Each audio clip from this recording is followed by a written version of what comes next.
Welcome to the Thunderbirds Coaches Show, episode 2 of the basketball season, and I'm joined by women's head coach Tracy Sanders. Hi, thanks for having me. No problem. Also, big thanks to Warehouse Bar Plus Kitchen. They're a proud sponsor of SU Athletics. Warehouse Bar Plus Kitchen has great food, good drinks, and is always showing all of your favorite sports and UFC fights. Mark your calendar for their New Year's Eve event. Follow Warehouse on social media to see all the ongoing fun. Warehouse would like to remind everyone to have fun and always drink responsibly. And Coach, thank you for taking the busy time out of your schedule today, middle of the season so far for the Thunderbirds. It is, but we're just getting into finals, so we have a little bit of a break right now, which has been nice. We got some worn out bodies right now that we're trying to repair, so this week I think will be nice for us. Yes, so about a month in the season. Right now, the Thunderbirds sit at 3-6 so far, but also a really tough non-conference slate.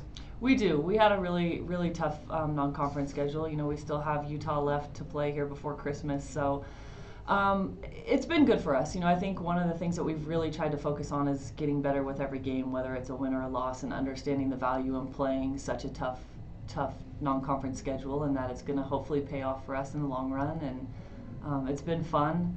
It's been challenging for sure, though. Yeah. Any game or specific player you want to talk about first? Just go game by game.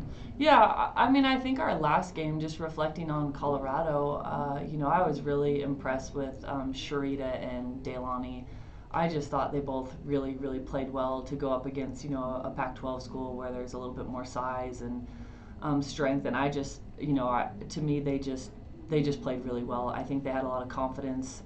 I challenged them a little bit before the game, and I thought that they really stepped up, and I was just really proud of their performance. Awesome. And you, of course, are facing 7-0 and 15th ranked Utah in a couple of weeks. Mm-hmm. Big game up in Salt Lake. What's the game plan going into that game? I think right now they're either number 1 or number 2 in the country with points scored. So, for us, I think the pace of the game is going to be important. I think executing is going to be important. We have 3 keys that we really focus on every game, and it's rebounding and taking care of the ball, which we've really struggled on, and that's hurt us a little bit, and executing. And so I think if we can do those 3 things, we're always going to put ourselves in a better situation. But with teams like that, attention to detail is huge. You have to make sure that you are on point and understanding your scouting report and who you're guarding and taking away their favorite things. And then we got to make baskets. We got to get stops and make baskets. So there's a lot that goes into playing a great team like that. Yeah, absolutely. And also earlier on the season, you played Oregon up in Eugene. Almost upset the Ducks in that contest. Well, they went up by quite a bit. I think we had a nice comeback towards the end. Great team. Obviously, I did a little interview with Kelly Graves. Katie Grice and I both played for Kelly, so it was fun to be back there. A great opportunity to play in their gym. Great crowd. Just really fun atmosphere. And I was also proud of kind of the way we played, and I thought we came out and we were tough, and we did some really good things, and we were exposed with some things that we need to get better on, and that's kind of the name of the game. That's what we were looking for with these tough games, and so I think we came away with some good things. Yeah, it's always tough playing teams like Oregon, Utah, and of course the first game of the year, the New Mexico game. That was a huge win for the Thunderbirds, beating one of the Mountain West powerhouses. Right. New Mexico is just a great tradition, a program that has always been really good. And, I know a few years back when I was at St. Mary's, we played them in the WNIT tournament. So obviously it was great that we got to play them at home. Their place is very tough to play. We'll have to go back there next year. But it was nice to have them at home. I think that first game, you're just so excited to get on the court. We've been practicing for so long against each other. We came out in the summer, so summer turned into fall semester. And so you're just at that point where you're really just ready to play someone else. And so it was exciting for us. I think we played well. There was a lot of energy. Tamika obviously played great. It was fun to have her out there and kind of get to see what she could do, and just some new different people and some different lineups together. So I thought that was a great way to start the season. Just really proud of how that game went.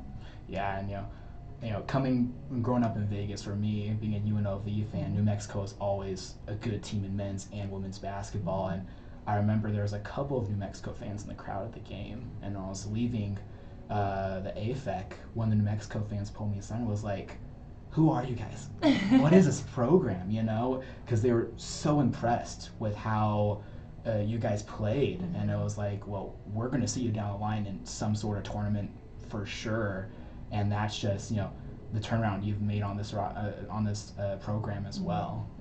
Yeah, so much of it is the players, and I have a great coaching staff. They work really hard, but you got to get good players. You got to get people that buy into what you're trying to do. I think back on Becca Cardenas, and just a great player who I think really changed the mindset of our team. I think in the beginning, taking over, it was trying to get them to not be afraid to win. I think we were really at a place where it was like we would be in so many close games and we just would just fall apart in the last few minutes. And so I think really, over that next year, you really started to see that change in that mindset where they expected to win. And I think when you can get players that do that have bought in and believe in what you're doing, and they want to play hard for you, they want to play hard for each other, then you're going to have positive results. And so, there's so much. I'm just grateful for the team that I walked into, and that they were excited about a change, and really wanted to win, and really wanted to get to a different level. And so we've worked really hard. This year obviously it's been tough playing all these tough teams, and so I think right now the mindset is we have to just understand that this is going to make us better. Yeah, absolutely. And many people in the CRC community know you as the head coach of the women's basketball team, but tell us about yourself. Where have you grown up and all that stuff. Sure. I'm kind of a boring story, actually. I grew up in Moraga, California, and I lived there until I moved out here. Okay. So I went to high school in Moraga, played for Camp Lindo High School. We won 2 state championships while I was there. Then I went on to play at St. Mary's College, which was like even closer to where my house. Grew up on a cattle ranch that my grandfather started. He was actually born and raised in Moraga. I think he was one of, when he passed away, he was like the oldest original Moraga citizen. Just have a lot of family that's still there. I had an older sister that I'm in the middle of 3 girls, and we all 3 played together at some point. Played at St. Mary's College together, so I got a chance to play with my older sister and play in front of my family, which was really, really awesome. And then I just kind of fell into coaching, really. Played for Kelly Graves, who's now at Oregon, and when I graduated, he took the Gonzaga job and went up there, and his assistant took over, and she offered me a job, and so I was able to get into coaching kind of right away. It doesn't usually work that way, so it was kind of perfect situation. I got to coach at my school and stayed there for quite a while until I moved out here, and I just remember walking into the AFEC for the first time and just falling in love with it and just seeing myself here. I love living here. It's a great place to live if you love to be outdoors and you love landscapes and beautiful places. Like, there is not a better place in the world. So I love living here. Great people, great little community. I do think we have a pretty special thing here. Absolutely. And speaking of Moraga, what is the population of Moraga compared to Cedar City? I want to say Moraga is a little bit smaller. Okay. I'd have to look. I'm not sure. They're pretty close. I think the difference, Moraga is it's still a town. It's not even considered a city, so it's a town. It's a 10-minute drive into Oakland, 10-minute drive into Walnut Creek. So there's quite a bit more around. Gotcha. Whereas Cedar City is kind of here, and if you want to go somewhere else, you got to drive a little bit further. So still that small town kind of feel, but I feel like here, being in the Bay Area, there's so much going on. Oh yeah. We did have a great fan base, but I think being in the Bay Area, there's so many more things to do. It's like, oh, we're going to go over here today. We're going to go do this. We're going to go do that. Whereas here, I think you have that community support because it's a great thing to be able to go to these college athletic events, and that's what I love about being in a small town, is just that environment. And that's something we sell with recruits, is you're going to walk around town and people are going to know you play for the university, and people are going to be here and support you. You're going to see the same faces all the time. It's a pretty cool thing. Very awesome. What was what was your first coaching job within St. Mary's after college basketball? Yeah, I actually, so at that time, we didn't really have director of operations. So I actually was an assistant coach. We had two assistant coaches on staff. So I went from player to coach Wow. within a couple months. And the transition, I think I could see where it could maybe be difficult. I also had a younger sister that was playing on the team. So I got to play with her for a year, and then I coached her for 3 years. So that was obviously a whole nother dynamic in itself. But it was just a really cool opportunity. I think I had good relationships with my teammates, but I also think I had worked really hard to kind of become a leader and earn their respect, whereas I think it made the transition a little bit easier, where I think they knew how much I loved the game. They knew how passionate I was and how competitive I was. And so I think it wasn't as difficult as maybe it could be. But I'm just grateful that I was able to step into that role right away. I guess because it was so long ago, I just got lucky. I didn't have to work my way up through GA and director of ops and kind of the way you have to go now. So it was definitely a blessing, but I learned so much. I mean, I've worked with some great coaches. I've played for some great coaches, and I just feel really fortunate. Yeah, that's awesome, because there's many coaches out there that, they go from junior college to junior college to junior college before you even have a chance at the D1 level to coach. And moving on, so when you came here, what was some of the deciding factors? What was like, this is the right place for you? It's funny because I can't really put a finger on it exactly. I remember, meeting with the athletic director and our SWA, and we sat and had dinner at Chef Alfredo's, and I think we sat there for 2 hours, and you just felt this connection. You felt kind of the support that was there. And then to walk around the campus and see the area, like I said, I just could see myself here. And I'm not going to lie, it was going to take a lot to pull me away from home. I was a homebody. So I think it kind of sells itself. I brought my daughter out here. She came with me when I moved out, but before I moved out here, she came out to visit with me, and she just couldn't get over how nice everyone was. And this is a high school girl recognizing it, and it was almost like we were in this little, I don't know how to describe it. Like I think our volleyball coach calls it a Hallmark movie, and that's a little bit what it feels like. It's, you walk around and you pass people on the street, and everybody's going to talk to you. They're going to say hello. They're friendly. You go through a drive-through, and it's like the nicest people in the world. And I think that's a pretty cool thing. You don't find that everywhere. Yeah, and totally true about the Hallmark. When the Christmas lights are up in downtown, it feels like a Hallmark movie, just walking downtown. Yeah, and a little segue. You mentioned your daughter, Samantha Johnson, who is also a junior and is a guard on the basketball team. And that's a very unique relationship, because you don't see much parents coaching their kids, especially at the Division I level. What is that relationship like on and off the court? Yeah. I mean, we try to separate it, and I think I always say it's harder for her than it probably is for me. When she's out there, I really don't look at her as like she's my kid. If you ask the team, they'd probably say if there's one person I pick on the most, it's probably her. So maybe they do recognize that it's my kid. I don't know. But, and I told her that going in. I said, if this is what, this is going to be your decision, and if it's a decision you make, you have to understand, like, it's going to be difficult at times. It's going to be hard, and I have to be hard on you. People have to see that, I'm going to be hard on you, and that's just how it goes. She's handled it well. I mean, she really has. I think she's a great teammate. I think all of her teammates would say that about her. I mean, I think she understands the ultimate goal is to win. And so however she can contribute to that, she wants to, whether it's, being somebody's biggest fan or getting on the court and making plays for us.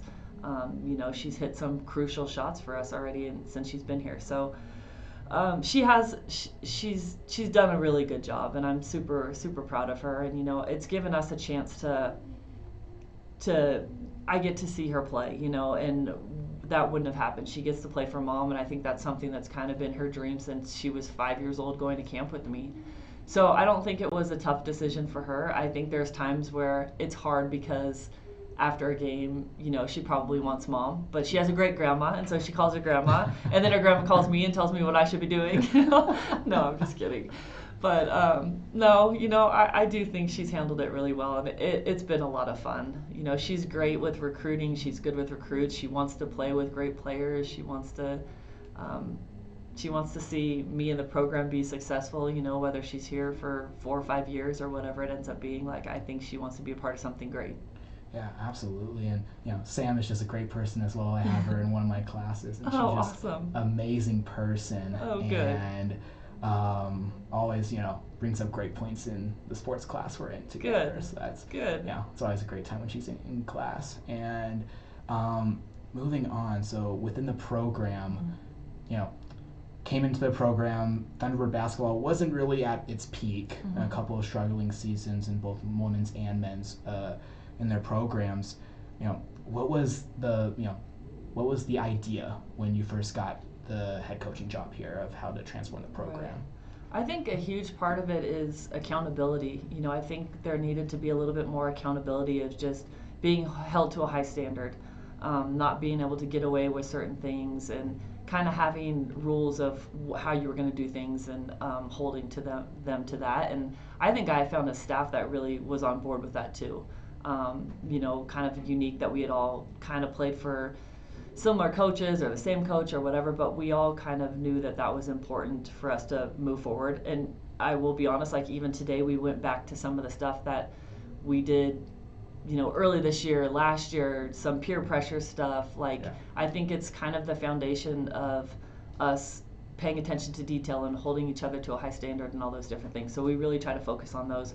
But I think accountability was huge. I think being competitive. We tried to make every drill competitive, whether it was a shooting drill, we were playing, just put them in different situations where they had to compete, and there was a winner and a loser, and there was something at stake.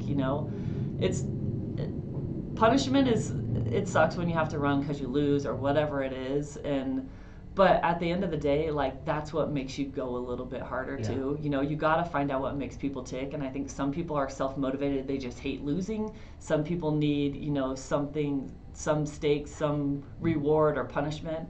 And so really you just have to find out, how people want to be coached, and different personalities, and then how to just make them competitive. I think those two things are really what's helped us kind of get, and obviously recruiting is huge. Recruiting is such a big piece of the puzzle today and what we do. And so Katie obviously is our recruiting coordinator. She does a great job. And Coach, you've done your fair share of recruiting over the years, and a lot of general fans are like, oh, that player's good, let's just sign a scholarship and they're here. But recruiting is really like the belly of the beast within any program. What is a good recruiting strategy to recruit the best talent? I think there's a lot of things that go into it. I mean, sometimes, the talent is great, but you also have to find the right personalities that are going to fit in with you as a coach and your style, and then with your team. If you don't find, one of the things that I love about our team is I feel like we have a very diverse group of people. We have some international people, we have some Utah people, we have people from all over the place, different cultures. To me, that is going to be the face of my team always. I think that's important for them to get to know other people and understand different things, and make friends for life. I think that's crucial. But the chemistry is always going to be a huge piece for me. I think to move forward and to continue to get better, you have to have the chemistry, and you have to have the people that are going to buy into what you're doing and what you're asking them to do. And I think we have that, which is awesome. But with that, I think we've been able to go to Australia. When I was at St. Mary's, we recruited a lot of Australians, so we've been able to go to Australia, which has been nice, and pull some kids from there. We've gone all over the West Coast, and so it's fun to kind of find some different areas, and you got to find your teams that you're connected with, your club teams, your high school teams, and really pull from people that you trust that are going to give you honest feedback about players, and then you got to do the work to. I'm always one and I tell Katie this all the time, I like to talk to kids on the phone before we offer them or whatever. I like to see them play live if we can. To me, it can't be. I feel like with the pressure of recruiting right now, people are pulling triggers really quickly, and sometimes you have to. But I'm also I really think there's value in trying to get to know someone and making sure that they're going to be a good fit. Absolutely. You know, I Mm-hmm. see on social media, 16-year-old kids are getting Right. offers already, and I'm like, Yeah. wow, but it's always great to, get to know recruit the Mm-hmm. best that you can, and with the team right now, what's the strategy looking like going into conference play coming up? I think for us, it's that continuing to get better and focus on the things that we can control. Like we know, what's going to help us win, and we know what we're struggling with now. Like I said, we've played this schedule where we've really been exposed with some things, but I think we also have played a schedule where I feel like we have confidence to play with anyone. If we can go out and we can play with an Oregon, or we can go to Colorado, and like I said, Sharita and Dela were awesome. I think we know, okay, it doesn't matter in conference. Like, let's go in there with that confidence. Like, hey, we Yeah. can handle this. Then it's a matter of paying attention to the details, the rebounding, the execution, taking care of the ball. Those little things are going to be super important, and then with that, it's a chess game of staying healthy too. Balancing, when we have to get hard in the gym and when we need to take a day off. And there's always been this mindset of you got to push, push, push. But really, with the grind of the schedule, some days you just need to take a day off and Yeah. rest your bodies. And so I think trying to figure that out too is always interesting. Right on, right on.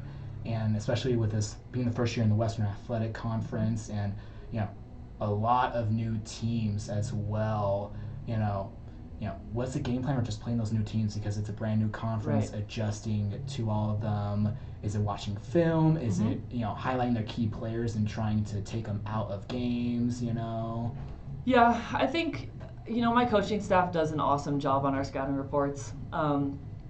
We really try to focus on personnel, how they're going to defend some of our stuff. We go through their sets, but I think personnel is always key. If we can take away different people's strengths, especially the key players, we know what they like to do, and we can try to minimize that or take things away. We're going to put ourselves in a better situation, and a lot of that takes IQ while you're out on the court. You have to think about who I'm guarding.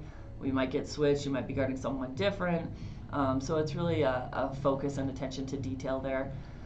And then we'll do film for at least 3 days leading up to a game. Obviously, we have quick turnaround with some of these games and travel in between, which is going to make it a little bit more difficult, but we'll do quite a bit of film.